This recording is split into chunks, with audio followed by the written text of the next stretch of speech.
तो अभी तक हम लोगों ने लीनियर मोशन के बारे में पढ़ा, जितना कुछ भी पढ़ा और अब हम लोग को ऑसिलेटरी मोशन के बारे में पढ़ना है। तो ऑसिलेटरी मोशन क्या होता है कि जब हम एक धागे को क्या करते हैं, एक हुक से फँसा देते हैं। ये मान लीजिए एक कोई फिक्स पॉइंट है, जहाँ एक हुक लगी है और यहाँ से हमने क्या किया, एक धागे को फँसा दिया और उसमें हमने क्या किया, एक पत्थर बाँध दिया। जब पत्थर बाँधा तो क्या किया हमने कि इस पत्थर को पकड़ा और थोड़ा पीछे की तरफ मैं यहाँ लेके आया। ऐसे मैं इस पत्थर को यहाँ लेके आया, तो क्या होगा, कुछ इस प्रकार की रस्सी यहाँ से यहाँ आ जाएगी। फिर जब हमने इसको छोड़ा, तो क्या करेगा, फिर ये यहाँ आएगा और यहाँ से फिर ये कुछ आगे इस तरफ, ऐसे आगे की तरफ जाएगा, कुछ इस प्रकार जाएगा ये, ठीक है। तो ये क्या होगा कि आप लोग देख रहे हैं कि जैसे हम पत्थर को यहाँ तक खींच कर छोड़ते हैं, तो ये क्या करता है कि एक बार इधर जाएगा, फिर इधर आएगा, फिर जाएगा, फिर आएगा। मतलब ये बार-बार अपने ही पथ को दोहरा रहा है, अपने ही रास्ते को क्या कर रहा है, बार-बार दोहरा रहा है। इसी को ही हम लोग कहते हैं ये ऑसिलेटरी मोशन। दूसरी चीज़ क्या है, ये बीच वाली स्थिति को हम लोग कहते हैं माध्य स्थिति। इसको हम लोग कहते हैं माध्य स्थिति, जिसको इंग्लिश में कहते हैं हम लोग mean position, sorry steady state, या मीन पोजीशन भी कहते हैं, मीन पोजीशन। इसको हम लोग कहते हैं, ये पूरा का पूरा यहाँ अपने चरम, मतलब चरम स्थान पे है। फिर यहाँ से हम छोड़ लेंगे तो ये भी एकदम एक चरम स्थान पे जाएगा, मतलब ऊपर की तरफ जाएगा। इसको हम लोग बोलते हैं चरम स्थिति, या इसको बोलते हैं हम लोग एक्सट्रीम पोजीशन। Extreme position. तो जब ये चरम स्थिति है तो ये भी क्या होगा, ये भी एक्सट्रीम पोजीशन होगा, ये भी क्या होगा, एक्सट्रीम पोजीशन होगा। अब इसे समझने वाली बात क्या है, समझने वाली बात ये है कि जब हम इसको यहाँ तक छोड़ते हैं तो एक चक्कर यानी एक दोलन पूरा कब होगा, ये हमें समझना है। तो एक दोलन कब पूरा होगा, जैसे मैं इसको O मान लेता हूँ, इसको A मान लेता हूँ, इसको B मान लेता हूँ।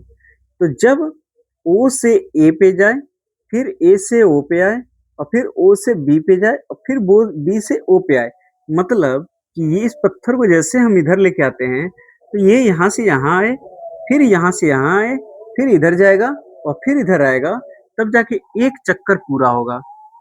आई होप इतनी बातें आपको समझ में आई होंगी। इसको हम लोग कहते हैं दोलनी गति, यानी ऑसिलेटरी मोशन। जब कोई पार्टिकल या कोई कण अपने ही पथ को बार-बार दोहराता है, उसको हम लोग कहते हैं ऑसिलेटरी मोशन। चलिए, इसमें क्या आता है कि एक आता है हमारा एम्पलीट्यूड, एक आता है एम्पलीट्यूड। एम्पलीट्यूड मतलब आयाम। तो आयाम क्या होता है उसके बारे में जानते हैं। आयाम होता है कि ये जो कण है, ये माध्य स्थिति से जब अपनी एक्सट्रीम पोजीशन पे जाता है, यानी माध्य स्थिति से एक्सट्रीम पोजीशन के बीच की जो दूरी होती है, उसको हम लोग कहते हैं आयाम, कहते हैं एम्पलीट्यूड कहते हैं। यहाँ तक बातें आपको समझ में आई होंगी। आयाम के बाद से आता है आवर्तकाल। आवर्तकाल, और आवर्तकाल को इंग्लिश में लोग कहते हैं टाइम पीरियड।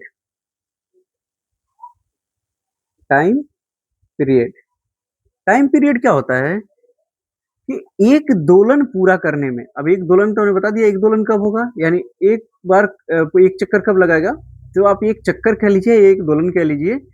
एक चक्कर पूरा करने में जितना समय लगता है वो उसे क्या कहलाता है, आवर्तकाल कहलाता है, यानी टाइम पीरियड कहलाता है।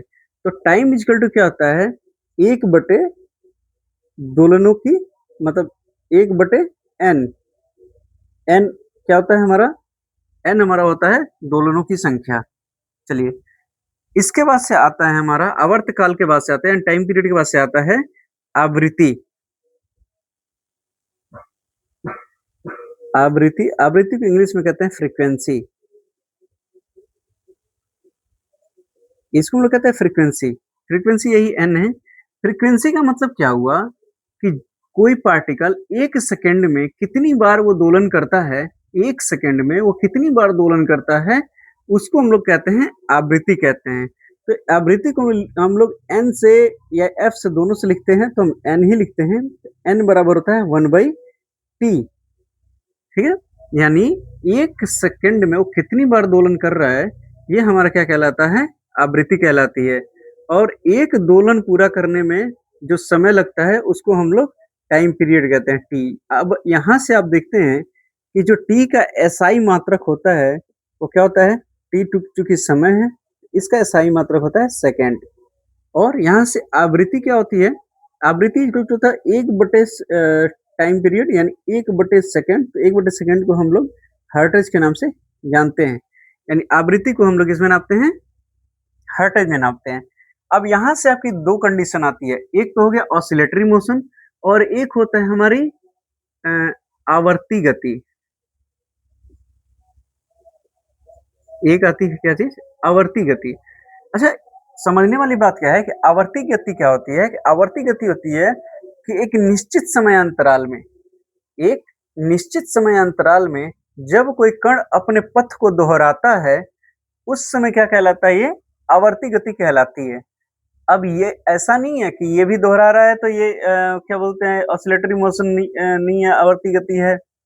आवर्ती गति बिल्कुल है, लेकिन हम ये नहीं कह सकते कि सारे के मतलब सारे के सारे आवर्ती गति ये दोलनी गति होंगे, ऐसा नहीं है। क्यों? क्योंकि देखिए, आप झूला देखे हैं, झूले को भी आप आगे ऐसे करके छोड़ देते हैं, झूला भी क्या होता है? आगे पीछे आता जाता रहता है।